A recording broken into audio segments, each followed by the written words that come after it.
Moçada, o seu peso do dia chega hoje negro e satânico. Solta a vinheta.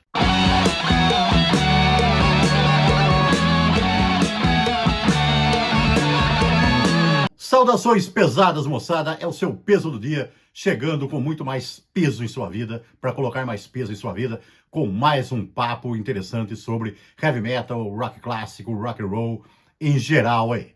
E antes de começarmos o assunto de hoje, eu peço mais uma vez para que você que ainda não fez a sua inscrição, que vá lá, que se inscreva no canal, para prestigiar aí, que o canal está crescendo, mas está crescendo bem devagarinho, né? Vamos dar uma forcinha aí para ver se a gente consegue agilizar um pouco esse negócio aí, tá? Moçada, hoje nós vamos atender a uma sugestão que foi feita pelo nosso colega Luiz Heleno, que pediu um comentário a respeito das origens do black e death metal, com bandas como Venom e Celtic Frost. Então, eu resolvi fazer isso aí em duas partes, porque eu achei que para falar das duas num vídeo só, ia ficar muito extenso. Então, hoje, nós vamos falar nesse vídeo aqui do Venom e depois nós vamos falar do Celtic Frost. Porque o Venom primeiro? Até por uma questão cronológica, né? Lembrando aí do Cronos lá do Venom, né?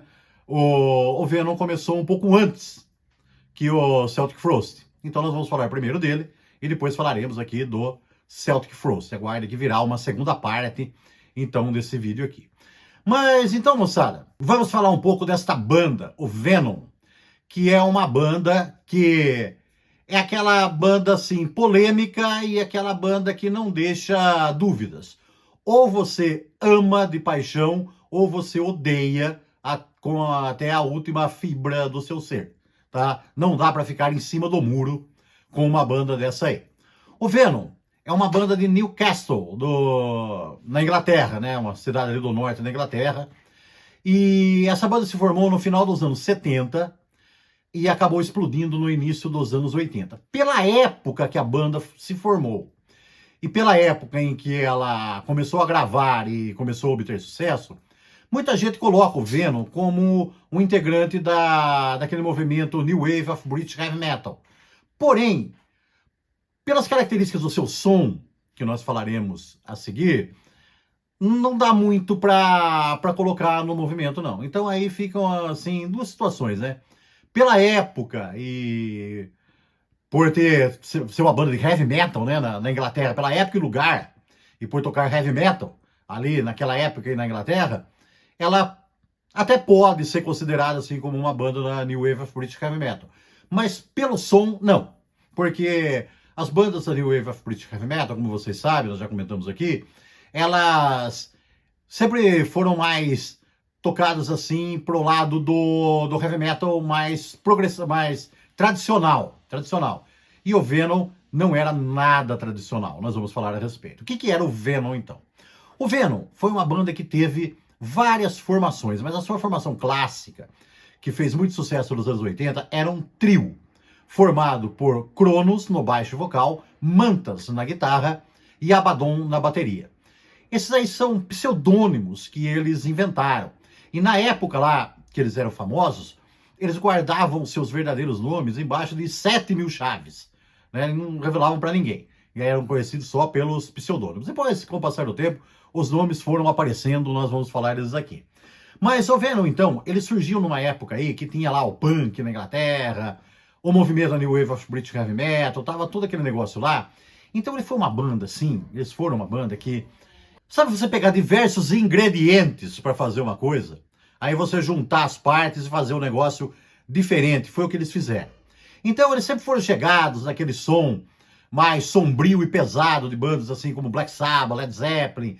Também tinha a agressividade do som do Motorhead. A agressividade e a simplicidade no tocar até das bandas punk. E eles queriam fazer um negócio diferente. Então eles pegaram tudo isso aí. Pegaram a temática satânica que estava surgindo. Então fizeram letras falando do inferno, do diabo, dessas coisas satânicas aí, né? E colocaram um som extremamente pesado e agressivo, pelo menos para a época. Se você ouvir agora, né, os discos da época do Venom, você fala, bom, hoje tem dúzias de bandas que fazem isso, mas na época eles foram inovadores. Então, era um tipo de som assim, aquele som bem rápido e pesado, que começou a pipocar ali pela Europa e também nos Estados Unidos e começaram a rotular esse som aí de algumas formas, né? Primeiro foram chamadas essas bandas aí de power metal, depois algumas foram chamadas de speed metal, e até chegar no thrash metal. E o Venom, ele tocava, né, assim, rápido, que era uma herança que veio lá de bandas antigas, que tipo, principalmente, né, a música Into the Void, do Black Sabbath, do disco Master of Reality, traz aquela batida rápida e pesada que essas bandas aí depois fizeram característica do seu som. O Venom foi uma das primeiras. E o Venom aí gravou um disco em 81 chamado Welcome to Hell, que foi muito bem recebido pelo público, pela crítica nem tanto, tá? Desciam a lenha em algumas características que eu já vou falar da banda, mas o público gostou bastante. E isso levou a um segundo disco, que aí foi a grande sacada e a grande virada do Venom e do heavy metal também, porque a questão do Venom é que, goste ou não deles, eles são uma banda muito importantes, né, que eles influenciaram muito, criaram um estilo e são muito influentes até hoje aí e muito famosas por causa disso. O segundo disco da banda foi denominado Black Metal e tinha uma música também com esse título. Então o som do Venom passou a ser chamado de Black Metal, no meio aí da salada de rótulos, né, do power, do thrash, do speed. Uma banda, por exemplo, só para vocês terem uma ideia, uma banda que fazia a mesma coisa nos Estados Unidos, que tinha também aquele som rápido, pesado e com temáticas satânicas, o Slayer, era chamado de Speed Metal Hell, tá? Por causa de falar as letras satânicas. O Venom cunhou o termo Black Metal, que depois virou um estilo dentro do heavy metal, primeiramente, né, ali nos anos 80, pela temática, até o Merciful Fate foi chamado assim, mesmo tendo um som completamente diferente, né, tendo um som de heavy tradicional, mas por causa da temática satânica também foi chamado assim. E até que depois vieram bandas que delinearam mais o estilo também, né? Hoje você ouve o black metal, dá bem para você saber o que é aquele estilo rápido, agressivo, com toques aí taciturnos e as letras macabras, né? Não só satânicas, mas também ocultistas, porque o próprio Venom, depois de um certo tempo, começou a mesclar um pouco, né, o satanismo com o ocultismo, que não é a mesma coisa, tá? Para fazer as suas letras. E eles se aproveitaram muito, porque quando eles começaram com esse negócio aí, né, das letras satânicas, tem aquelas coisas que a gente fala sempre, né? Uma coisa dá certo pra banda e não dá certo pra outra, né? Você sabe que os temas satânicos até chegaram a prejudicar algumas bandas, como nós falamos aqui. Tem até uma curtinha aí que a gente fala do Satan, uma banda que trocou de nome até algumas vezes, porque o nome chegava a prejudicá-los na época, no início ali dos anos 80. O Venom não deu nem bola para isso, né, da turma criticar o negócio do satanismo, apostou nisso aí e se deu muito bem. Porque o Venom também, eu falei de algumas influências deles, né, assim do lado musical, mas eles tiveram uma influência também bastante grande do Kiss, em termos de marketing. O Venom sempre foi uma banda muito marqueteira, e marqueteiro é um termo aí que a gente está usando num bom sentido, não é no sentido assim pejorativo, não. A gente está falando de bandas que sabem usar muito bem o marketing a seu favor. O Venom sempre foi um mestre nisso aí. Então eles sempre viram oportunidades, né, para eles baterem em cima, usarem a autopromoção.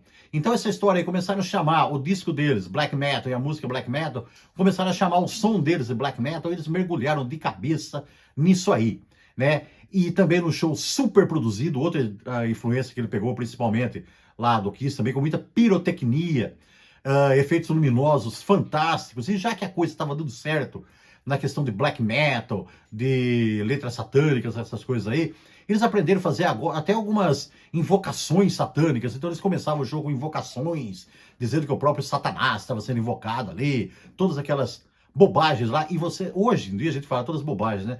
Mas vocês não imaginam como isso vendia nos anos 80, moçada.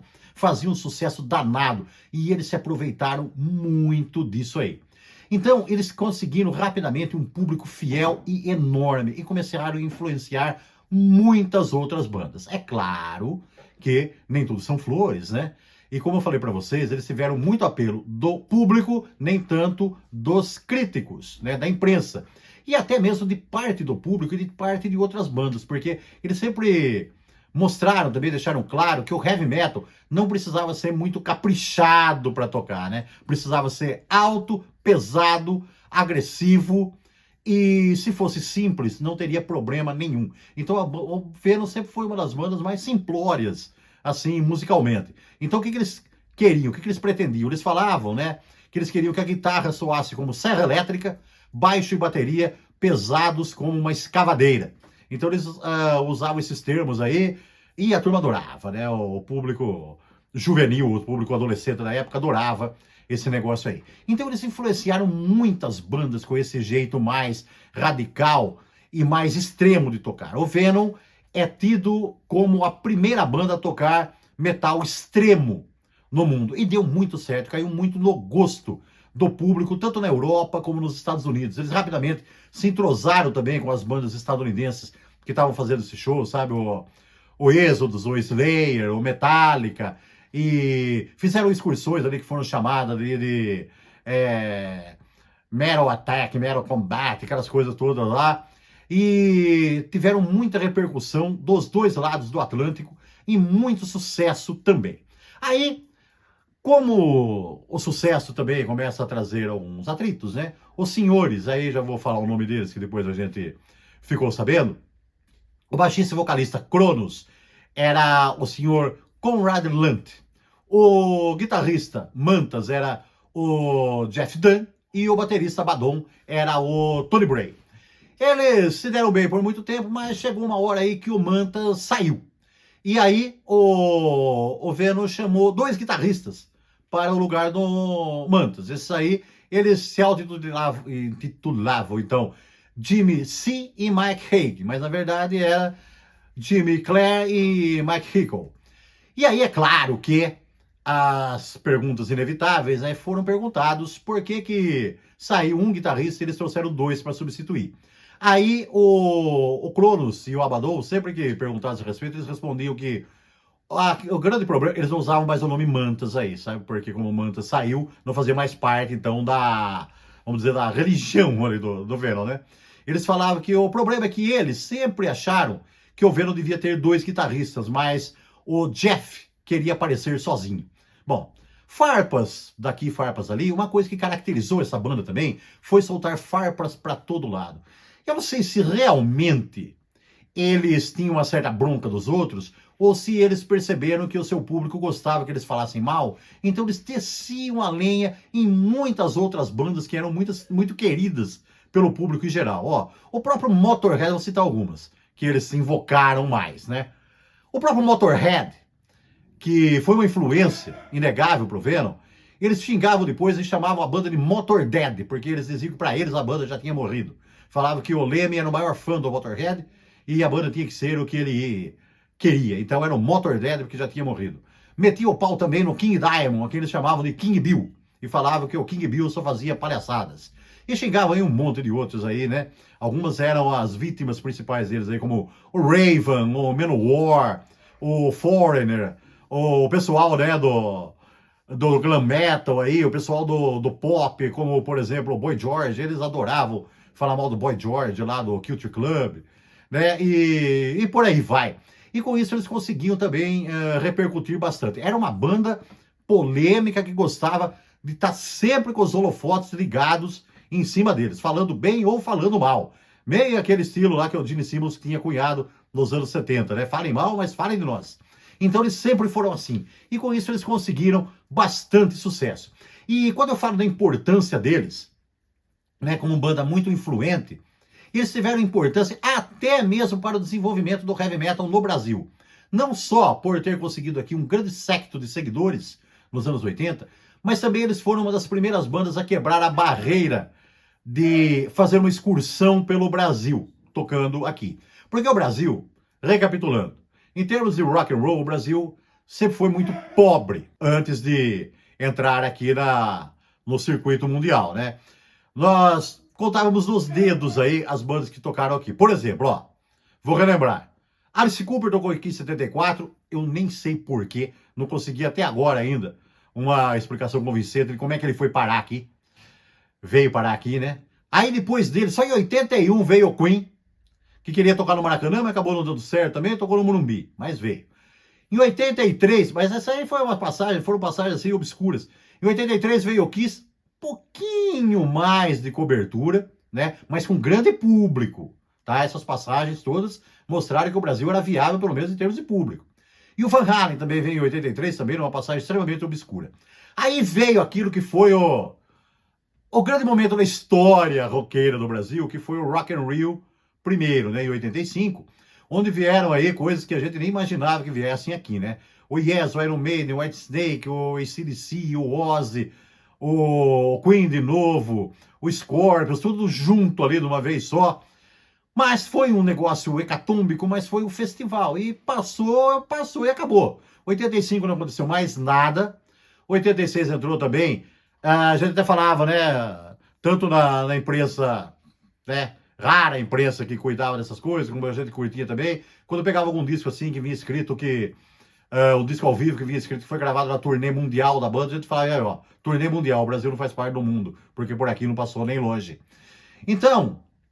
Mas aí, em 86, no segundo semestre de 86, mais pro final do ano, começou a pipocar uma história de vir o Venom tocar aqui no Brasil, né? E os rumores eram verdadeiros, só que a coisa demorou um pouco, porque assim, o Venom foi confirmado rapidamente. Mas a ideia era trazer duas bandas. E essa segunda banda que demorou um pouquinho, porque os organizadores queriam, no primeiro momento, trazer o Motorhead. Só que o Motorhead não aceitou dividir o palco com o Venom, claro, né? Acho que resultado daquelas críticas que o Venom fazia a eles, talvez. Né? Então demorou um pouquinho para os organizadores arrumarem uma outra banda à altura. E eles conseguiram o Exciter, um outro trio canadense aí de arrepiar, que também arrebentava com um thrash metal bastante poderoso na época. E essas duas bandas vieram tocar aqui no Brasil e eles conseguiram, totalmente underground o negócio, tá? E eles, na verdade, o heavy metal underground no Brasil até hoje, né, moçada? Mas eles conseguiram grande público e eles fizeram uma turnezinha legal, que sim, foram datas em São Paulo, Brasília, Rio de Janeiro e Belo Horizonte. Inclusive em Belo Horizonte, quem abriu para eles, vejam só, no final de 86, foi uma banda que já tinha lançado um disco e que era promissora, mas que ninguém sabia o que ia dar, uma banda chamada Sepultura, que havia lançado o disco Morbid Visions. E depois desse show aí, eles foram muito elogiados pelas bandas internacionais. O Venom não falou mal deles, tá? Muito pelo contrário. Eles foram muito elogiados por Venom e Exciter, né? E o disco acabou sendo lançado na Alemanha e foi um grande impulso na carreira do Sepultura, isso aí, sim. Tá? Agradou muito o público que não os conhecia, aí que foi lá para ver Venom e Exciter e acabaram vendo eles e gostaram muito. Então, aí como eu falei para vocês, né? O Venom que destilava veneno para todo lado, eles não falaram mal dessa excursão, não falaram mal do Brasil, muito pelo contrário, o Exciter também. Falaram muito bem que aqui a coisa era viável, tal, não sei o quê, e aí devagarinho começaram a pipocar umas bandas daqui, dali e tal, e o Brasil acabou, né, aos poucos foi deslanchando e entrou no circuito mundial. Então, vamos dizer, é assim, não foi o Venom que fez isso aí, mas que ajudou, tá? Então, juntamente com o Exciter, não se esqueça. Então, uma banda que foi muito influente até hoje, é considerada influência para muitas bandas do black metal, do death metal, do thrash metal, né? Que citam o Venom como influência. Alguns odeiam veementemente e falam que os caras não sabem tocar. Inclusive nessa época aí, que a turma tinha muito radicalismo do heavy metal também, né? Muitos que falavam que o heavy metal era só os estilos mais porrada e os outros não valiam nada.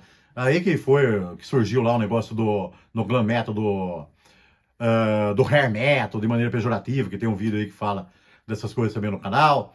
Né? Então muita gente metia o pau, mas a turma falava até, alguns, né, defensores do heavy metal como um todo, que inclusive, principalmente, né, como quando entraram aqueles dois guitarristas no Venom, tinha gente que falava assim, que o Venom pode ser grande, mas Brad Gillis, do Night Ranger, toca mais do que o Jimmy C e o Mike Hague juntos, né? Alguns falavam isso.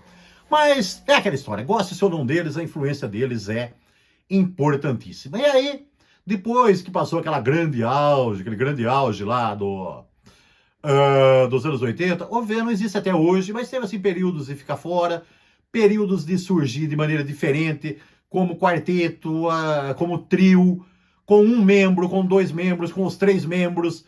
Foram várias versões do Venom ao longo dos anos aí, né?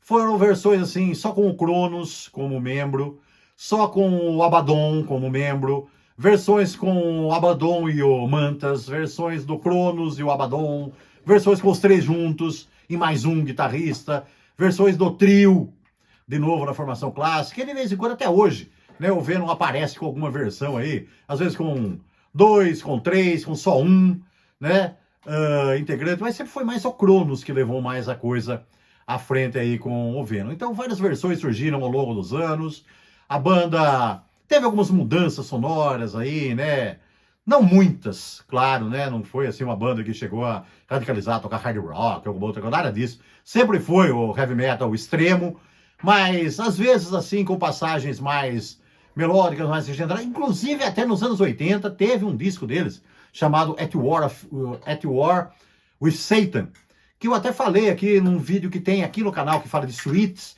que tem uma suíte, né, uma suíte black metal nesse disco aí, o lado 1 é inteiro, né, a faixa título.